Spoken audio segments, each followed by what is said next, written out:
Ne te laisse pas influencer cette année. Tu vas aller à l'école, tu vas aller peut-être au travail.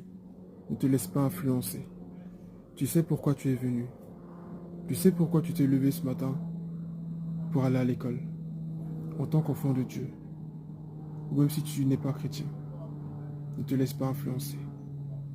Lorsque le diable voit la grâce de Dieu sur toi, de toute façon tu es un enfant de Dieu, donc la grâce de Dieu est sur toi, euh, il voudra tout faire pour te faire dévier.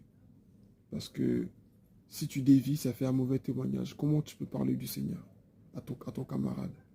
Comment les autres peuvent voir le Christ en toi? Il faut que tu réussisses.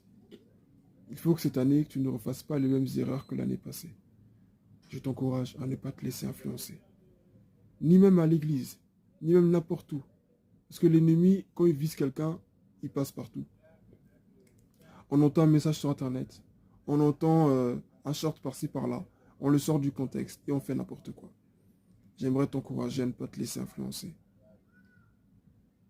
Sache pourquoi tu es là. Sache pour qui tu es. Et sache que l'ennemi n'enverra pas n'importe qui pour venir t'attaquer. Il enverra des personnes qui se feront passer pour tes amis, mais qui en réalité ne le sont pas réellement. Il enverra des personnes qui se feront passer pour des frères et sœurs en Christ, et qui en réalité ne le sont pas vraiment. Alors je t'encourage à ne pas te laisser influencer.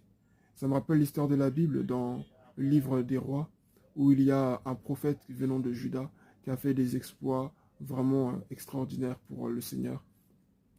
Et le Seigneur lui a dit, au retour, tu ne prendras pas le même chemin et tu ne mangeras pas, tu ne boiras pas. N'accepte pas quoi que ce soit ou autre. Mais sur le retour, il va croiser, je vais rapidement dans l'histoire, il va croiser un vieux prophète qui lui a dit que non, Dieu m'a dit que tu allais venir, etc., etc. Il a écouté ce vieux prophète, il est entré chez lui, il a mangé. Parce qu'il a mangé, bah, le même vieux prophète lui a dit, bah en fait, Dieu m'a dit aussi que tu vas mourir parce que tu as désobéi.